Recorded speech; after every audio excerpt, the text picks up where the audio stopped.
Dans cette vidéo, nous allons nous intéresser à un autre mode de représentation utilisé pour les probabilités, c'est-à-dire la construction d'un arbre.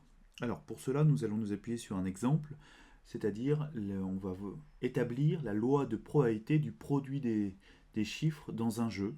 Un jeu qui consiste en fait à faire deux tirages successifs, donc l'un à la suite de l'autre, et sans remise, c'est-à-dire qu'une fois qu'on a tiré un jeton, on ne le remet pas dans l'urne. Les jetons sont évidemment indiscernables au toucher pour ne pas qu'on puisse sélectionner le choix et que l'ensemble soit fait au hasard. L'urne contient donc simplement 4 jetons numérotés de 1 à 4. Donc pour cela, nous allons schématiser sous forme d'arbre. Alors en quoi ça consiste? Donc nous allons schématiser le premier tirage. Donc le premier tirage, va nous offrir plusieurs possibilités. Soit je tire au premier tirage le jeton numéro 1, soit le jeton numéro 2, soit le jeton numéro 3, soit le jeton numéro 4. Les petits traits que j'ai indiqués ici sont ce que l'on appelle des branches. Donc là, c'est le premier tirage. Une fois que le premier tirage est fait, nous pouvons faire le deuxième tirage, sachant qu'il n'y a pas de remise. Autrement dit, si j'ai déjà tiré le 1, je ne peux plus le retirer. Donc là, j'ai comme possibilité de tirer le 2, de tirer le 3, de tirer le 4. Si par contre, au premier tirage, j'ai tiré un 2, bah là, je peux tirer le jeton 1, le jeton 3 ou le jeton 4.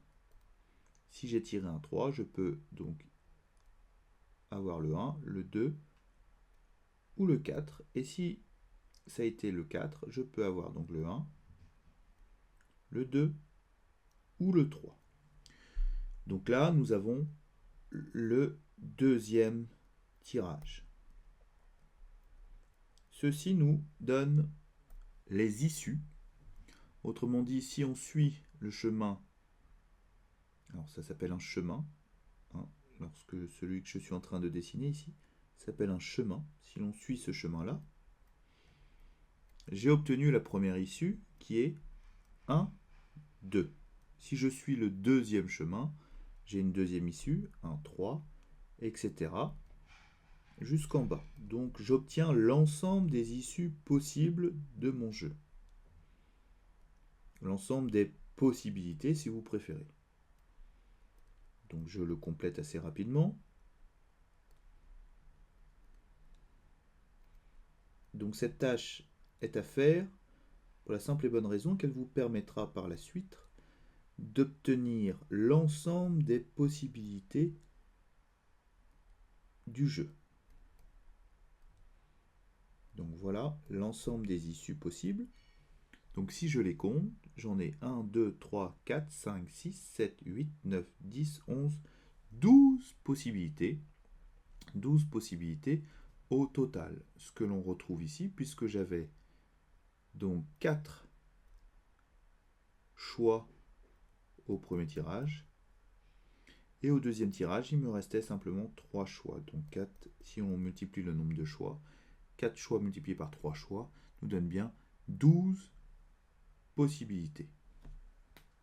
Nous allons donc compléter la loi de probabilité qui est représentée sous la forme de tableau ici. Donc pourquoi le produit j'ai mis 2, 3, 4, 6, 8 et 12? Parce que tout simplement dans mes issues, lorsque je les multiplie, j'obtiens soit 1 fois 2, donc ici 1 fois 2, 2, ou par exemple ici 2 fois 1, 2, donc je peux obtenir le résultat 2, le produit étant le résultat d'une multiplication.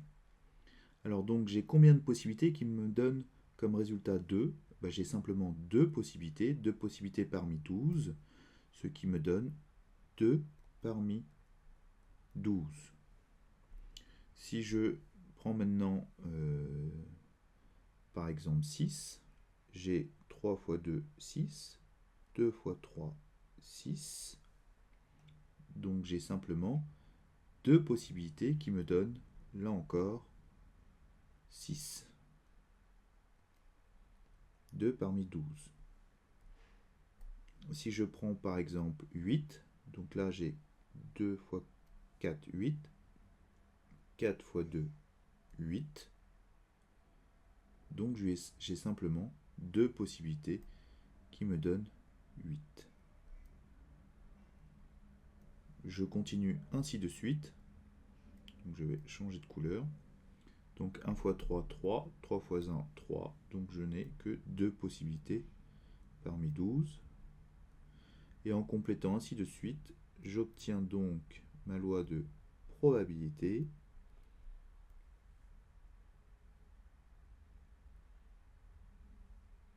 Donnée ci-après.